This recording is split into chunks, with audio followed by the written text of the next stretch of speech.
Shalom anak-anak, selamat pagi. Ketemu lagi hari ini dengan Miss Nora.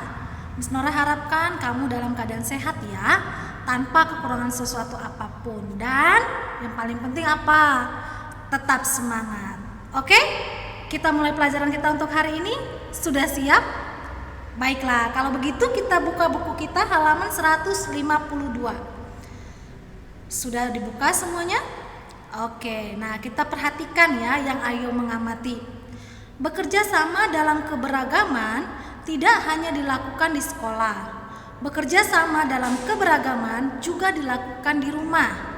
Banyak kegiatan yang dapat kita lakukan untuk bekerja sama. Amati gambar-gambar berikut. Pahami bentuk kerjasama pada setiap gambar. Nah, itu kita bisa perhatikan ya, ada 4 gambar. Gambar yang pertama itu adalah satu keluarga yang bekerja sama untuk membersihkan rumah ya. Ada yang melap jendela, lalu ada ibu yang menyapu rumah, lalu ada ayah yang sedang memotong rumput, lalu ada anak laki-laki yang sedang menyiram tanaman ya. Nah, itu adalah gambar salah satu bentuk kerjasama ya di dalam keluarga. Lalu ada gambar yang kedua, nah yang di sebelah kanan, yang di sebelahnya itu ada satu keluarga yang bekerja sama dalam menyiapkan makan malam misalnya ya. Nah, ada ibu yang sedang memasak, ada ayah yang sedang memotong-motong itu apa namanya sayuran ya. Lalu ada anak perempuannya yang sedang mencuci sayurannya. Lalu anak laki-lakinya yang sedang mau memasak nasi ya. Nah, kamu bisa perhatikan itu gambarnya yang ketiga dan yang keempat yang di bawah. Oke, kalau kita menerapkan kerjasama di rumah, maka percayalah bahwa pekerjaan itu pasti akan lebih ringan dan waktu pelaksanaannya juga lebih singkat. Pekerjaannya jadi lebih cepat selesai ya dibandingkan kalau misalnya kita kerjakannya sendiri. Oke, kita lanjutkan ke halaman 153 yang Ayo beraktivitas. Beri tanda centang untuk pernyataan yang merupakan sikapmu, atau beri tanda silang untuk pernyataan yang bukan merupakan sikapmu. Nah, ada 5 di situ ya. Yang pertama, aku tidak ikut membersihkan halaman karena ayah telah mengerjakannya. Itu merupakan sikapmu atau tidak? Tentunya tidak ya.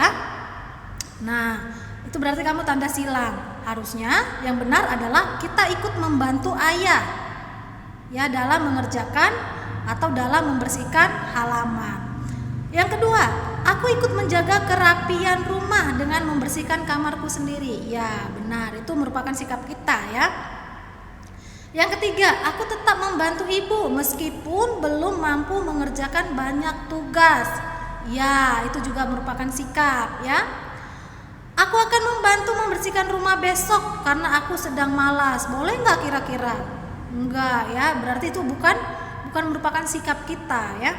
Sikap yang benar adalah kita harus mengerjakannya. Jangan menunda-nunda pekerjaan, kalau bisa kita kerjakan hari ini gitu ya. Dan yang selanjutnya, aku akan mengajak adik bermain saat ibu memasak di dapur. Iya, ini merupakan sikap kita ya. Jadi kalau ibunya lagi sibuk memasak, nah kita bisa membantu ibu kita dengan cara apa? Menemani adik kita bermain ya. Kita lanjut ke yang Ayo membaca. Perilaku hewan terhadap cuaca. Salah satu bentuk kerjasama adalah membantu adik. Seperti saat ini, Kak Hadi sedang membantu Bella mengerjakan tugas. Bella harus membuat laporan tentang perilaku hewan saat pergantian cuaca dan musim. Kak Hadi membantu dengan mencari informasi di buku. Perilaku hewan dapat dijadikan petunjuk untuk mengetahui cuaca yang akan terjadi. Hewan memiliki indera perasa yang peka terhadap perubahan cuaca. Perubahan cuaca sedikit pun dapat dirasakan hewan. Katak yang bersuara nyaring menandakan hujan akan turun dalam waktu lama. Badai biasanya dapat diketahui dari perilaku domba dan sapi. Perilaku yang dapat diamati diantaranya domba-domba berkumpul dan berusaha untuk saling melindungi. Adapun sapi akan banyak bergerak atau banyak makan. Nah, lalu ada kupu-kupu. Kupu-kupu yang tidak lagi berterbangan di taman menandakan akan datang angin kencang. Burung-burung yang terbang tinggi di udara menandakan bahwa cuaca akan cerah. Namun, jika burung-burung terbang rendah, itu berarti akan ada cuaca buruk. Oke, nah, jadi kita juga bisa mengamati perilaku hewan untuk melihat cuaca ya. Kita bisa memperkirakan cuaca dengan melihat perilaku dari hewan-hewan yang ada di sekitaran kita. Oke, kita lanjutkan ke halaman 155. Yang halaman 154 itu kita skip ya. Nah, kita masuk ke pelajaran matematika. Ini masih seputar pengurangan pecahan ya. Miss Nora kasih satu contoh nomor 1 yang ayo berlatih. Nanti nomor 2 sampai nomor 4 itu kamu kerjakan sendiri. Ini PS ya. Nomor 1. Dika sedang berolahraga pagi. Untuk bekal, ia membawa 1 liter air minum. Pada saat beristirahat, ia minum 1/10 liter air minum. Pada saat selesai berolahraga, ia minum lagi 7/10 liter air minum. Berapa liter sisa air minum Dika? Nah, kamu tulis caranya itu di kotak yang di sebelahnya, di sebelah kanan ya. Tulis ya seperti yang Miss Nora sampaikan. Nah, berarti kalau dia bawa 1 liter, dia kan per 10, berarti dia 10/10. Karena 10/10 itu sama dengan 1 ya. Jadi 10/10 dikurang 1/10 dikurang 7/10. Oke? Bisa?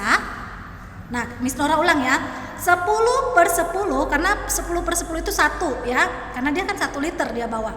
10/10 dikurang 1/10 dikurang 7/10. Maka hasilnya adalah 2/10. Oke? Begitu ya.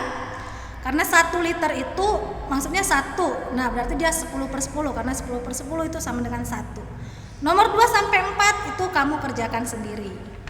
Miss Nora rasa kamu pasti bisa mengerjakannya ya. Kalau sudah, maka kita lanjutkan ke yang terakhir, evaluasi 4. Miss, yang halaman 156 dikerjain nggak? Nggak usah ya. Yang penting kamu harus ingat, yang kamu ingat adalah cuaca itu bisa kamu lihat atau bisa kamu amati dalam hitungan hari ya, misalnya pergantian hari. Kalau musim itu kamu bisa amati per bulan ya, per 6 bulan biasanya musim itu berganti kalau di Indonesia ya. Iklim itu bisa kamu amati secara dalam bentuk tahunan ya. Ingat aja itu. Cuaca bisa kamu amati dalam bentuk harian. Kalau musim itu kamu bisa amati dalam bentuk bulanan. Dan iklim itu kamu bisa amati dalam bentuk tahunan. Oke?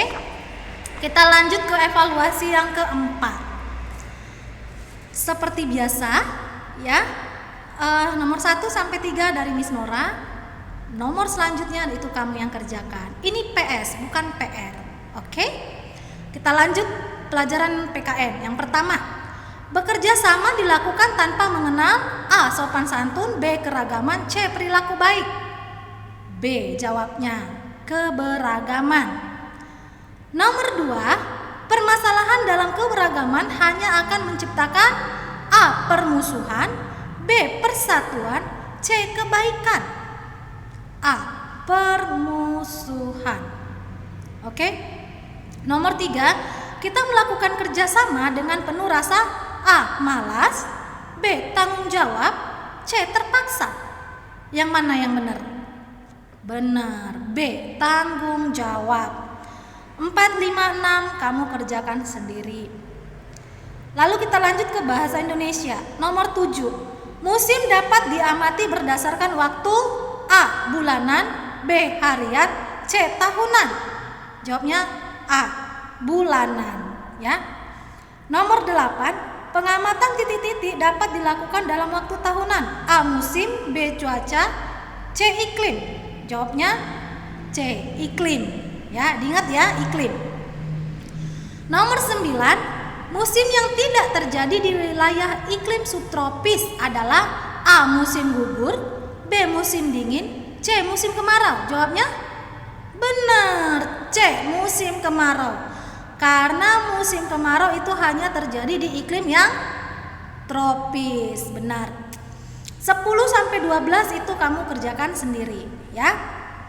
Lalu kita lanjut ke pelajaran yang matematika nomor 13. Nah, perhatikan gambar di samping. Nah, kamu lihat itu gambar ada segitiga. Lihat yang pertama itu ada 4/6 ya, karena 4 yang diwarnai ya. Dikurang 2/6. Maka jawabannya adalah yang A, yang B, atau yang C? Benar, yang A. 4/6 kurang 2/6 itu sama dengan 2/6. Jadi yang diwarnai itu cuma 2 ya. Nomor 13 coba kamu perhatikan. Nih, coba Miss Nora. Nih, ini. Ya. Ini kan 4/6 karena 6 ya. 6 sama besar. Dibagi 6 sama besar, sorry. Ini yang diwarnai hanya 2. Berarti 4/6 dikurang 2/6 sama dengan mana yang cocok? Yang A ya, 2/6. Kalau ini kan 1, kalau yang ini 3 ya. Jadi nomor 13 jawabannya A. Nomor 14, gambar yang tepat untuk melengkapi pengurangan di bawah adalah nah, kamu lihat itu ada 4/8 dikurang 2/8. Nah, ini kan 4 ya. Nih, perhatikan. Ini 4, 1, 2, 3, 4 yang diwarnai 4. Jadi 4/8 karena dia 8. Dikurang 2/8. Jadi harusnya jawabnya adalah 2/8. Nah, Miss Nora ini kan semua sama nih jawabannya A, B, dan C. A, B, dan C ini sama-sama 2, Miss. Gimana kita mau lihatnya? Nah, jawabannya itu yang benar adalah yang B. Perhatikan ya. Lihat yang ini. Yang ini sama yang ini itu semuanya ada. Nih, ini ada, ini ada. Tapi di sininya kosong, ya kan? Nah, berarti yang dikurangi adalah yang ini. 2 dikurang 2. Jadi jawabannya adalah yang ini. Yang tersisa hanya yang ini sama yang ini. Ya? Begitu caranya ya. Jadi yang kamu kurangin, yang dihilangkan adalah yang ini nih. Yang ini. Karena dia yang ini yang tanda segitiganya turun ke bawah. Ini kan tanda segitiganya turun ke bawah nih. Ini tanda segitiganya turun ke bawah. Berarti yang kamu kurangin yang ini sama yang ini. Yang tersisa yang segitiganya yang naik ke atas. Yang ini sama yang ini. Jadi yang ini dia gambarnya. Ya? Paham ya? Nomor 14 jawabannya B. Nomor 15, 23/11 dikurang 7/11 hasilnya adalah A 6/11, B 16/11, C 11/16. Nah, kamu bisa lihat itu semua per 11 ya. Berarti kamu hanya tinggal kurangin 23 dikurang 7, jawabannya adalah 16. Maka nomor 15 jawabannya adalah B. Kita lanjut ya. Nomor 25. Sebelum membuat boneka, kita membuat titik-titik terlebih dahulu. Jawabannya adalah C, pola. Ya, pola. Nomor 26, teknik menjahit pada gambar di samping disebut A, tusuk jarum, B, tusuk veston, C, tusuk jelujur. Jawabannya adalah B, tusuk veston. Nomor 27, bahan berbentuk serat pengisi tubuh boneka agar padat adalah A, dakocan, B, dakon, C, dakron. Jawabannya adalah C, dakron. Oke, nomor 28, 29, dan 30 itu kamu kerjakan sendiri. Oke, kalau sudah, maka pelajaran kita untuk hari ini sampai di sini. Miss Nora mengucapkan terima kasih karena kamu sudah mengikuti pelajaran. Dan jangan lupa kamu tetap jaga kesehatan, tetap semangat ya, meskipun kita masih belajarnya dari rumah. Kita doakan supaya coronanya ini cepat berlalu sehingga kita bisa kembali ke sekolah belajar seperti biasanya di sekolah boleh bermain dengan teman-temannya, bertemu dengan gurunya juga. Oke? Terima kasih anak-anak semuanya. Terima kasih, Tuhan Yesus memberkati. Dadah.